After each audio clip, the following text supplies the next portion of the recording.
Telugu digital media network లో political కేటగిరీలో number 1 కేవలం 72 గంటల్లో 1,50,00,000 వ్యూస్ పైగా పాపులర్ టీవీ నెట్వర్క్. మేడం మీ పేరు? నా పేరు ఆర్షిబొట్ట అనంతలక్ష్మి. రాజమండ్రి. రాజమండ్రి. ఎలా ఉన్నాయి రాజమండ్రిలో రాజకీయాలు? ఎమ్మెల్యేగా వాసుయే గెలుస్తాడు, మెజార్టీ లెక్క పెట్టుకోవడం చెప్తున్నారు. అంత సీన్ ఏం లేదండి. ఇప్పుడు ఆ టీడీపీ కంచుకోట అన్నదే బద్దలు కొట్టడానికి రెడీగా మార్గాని భరత్ వీళ్ళందరూ కూడా చెక్ పెడతారు కంపల్సరీగా. ఎందుకంటే ఆయన అభివృద్ధి చేసి చూపించాడండి. రాజమండ్రి 15 సంవత్సరాలు వీళ్ళ రాజ్యాధికారంలో ఉన్నారు, ఏం చేయలేదు. 3 సార్లు కూడా అధికారాలు వాళ్ళ ఇంట్లో ఎమ్మెల్యేలు ఉన్నారు, ఎంపీలు ఉన్నారు, అదే ఎమ్మెల్సీలు ఉన్నారు. ఇప్పుడు ఆల్రెడీ కూడా ఇప్పుడు ఎమ్మెల్యేగా పోటీ చేస్తున్నాడు ఆయన. ఇప్పుడు మేము అంటాం కాదండి, మేయర్గా చేశారు వాళ్ళ ఇంట్లో, ఎమ్మెల్యేగా చేశారు. అభివృద్ధి అన్నది చేసి చూపించలేదు. రాజమండ్రి ఏం అభివృద్ధి కాలేదు ఈ 5 ఏళ్ళలో. మార్గాని భరత్ ఫ్యామిలీ మాత్రం బాగా అభివృద్ధి అయింది. 25% కమిషన్ తీసుకుని అనేసి అయితే వాసు అంటున్నారు. 25% కమిషన్ తీసుకోవాల్సిన కర్మ ఆయనకు లేదండి. పుట్టకతోనే ఆయన కోటీశ్వరుడు. ఆయన 1000 కోట్ల బిజినెస్లు సరిపోతాయండి. ఆయన వడ్డీ వ్యాపారాలు చేసి పైకి వచ్చిన ఆయన ఏం కాదు, పుట్టకతోటి ధనవంతుడు ఆయన.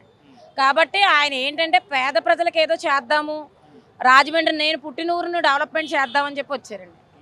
అంటే ఇక్కడ రాజమండ్రిని ఏం అభివృద్ధి చేయలేదు, 4 లైట్లు వేశాడు తప్ప.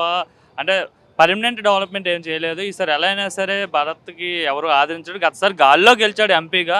ఇది కంచుకోట, టీడీపీ కంచుకోట కాబట్టి కంపల్సరీ ఇక్కడ టీడీపీ, జనసేన, బీజేపీ కూటమి నుండి ఆదిరెడ్డి వాసుయే గెలుస్తారు అంటున్నారు అందరూ. అండి మోరంపూడి ఫ్లైఓవర్ తీసుకొచ్చారు, గవర్నమెంట్ మెడికల్ కాలేజీ ఆయనే తీసుకొచ్చారు. అంతకుముందు మురళీమోహన్ గారు ఎమ్మెల్యేగా ఎంపీగా పోటీ చేశారు, ఇక్కడి నుంచి నెగ్గారు. ఏ రోజు కూడా ఆయన ఎంపీగా వచ్చి నేను ఇది చేశాను, లేకపోతే ఈ ప్రాజెక్ట్ తీసుకొచ్చాను, లేకపోతే ఇంకోటి ఏదైనా తీసుకొచ్చానని చూపించమనండి. ఏది చేయలేదు. మోరంపూడి ఫ్లైఓవర్ తీసుకొచ్చింది మార్గాని భరతరామ్ గారే. ఈఎస్ఐ హాస్పిటల్స్ టెండర్స్ తీసుకొచ్చింది ఆయనే. గవర్నమెంట్ మెడికల్ కాలేజీ తీసుకొచ్చింది ఆయనే. ఈరోజు ఈ స్ట్రీట్ హ్యాపీ స్ట్రీట్ అంటే ఫ్యామిలీ మెంబర్స్ హ్యాపీగా గడపడానికి ఒక గోదావరి గట్టు అనేది ఒకటే ఉండేదండి. ఇప్పుడు రాజమండ్రిలో మార్గాని భరతరామ్ గారు వచ్చిన తర్వాత ఫ్యామిలీస్ అందరూ కూడా సండే వస్తుంటే హ్యాపీగా ఎంజాయ్ చేస్తున్నారు. చెప్పుకోవడానికి చాలా ఉన్నాయి. ఈ స్ట్రీట్ ఉంది, హ్యాపీ స్ట్రీట్ ఉంది, పుష్కర ప్లాజా ఉంది, అలా గ్లో గార్డెన్ అని చెప్పి కొత్తగా పెట్టారు. ఇలా రకరకాలుగా అంటే ఫ్యామిలీ కుటుంబాలు కూడా బయటికి వెళ్ళి సినిమాలు కాదు ఎంజాయ్ చేసేది, వాళ్ళ కుటుంబాల్లో కూడా ఆనందాల మధ్యతరగతి కుటుంబాల్లో కంబాల చెరువు పార్క్ అని వాళ్ళకి అన్నది ఒకటి చూపించారండి. అంటే మహిళలందరూ ఇంట్లో ఉండే మహిళలను రోడ్డు మీద తీసుకొచ్చి పెట్టేశాడు. దానివల్ల సంస్కృతి కల్చర్ పాడైపోతుంది.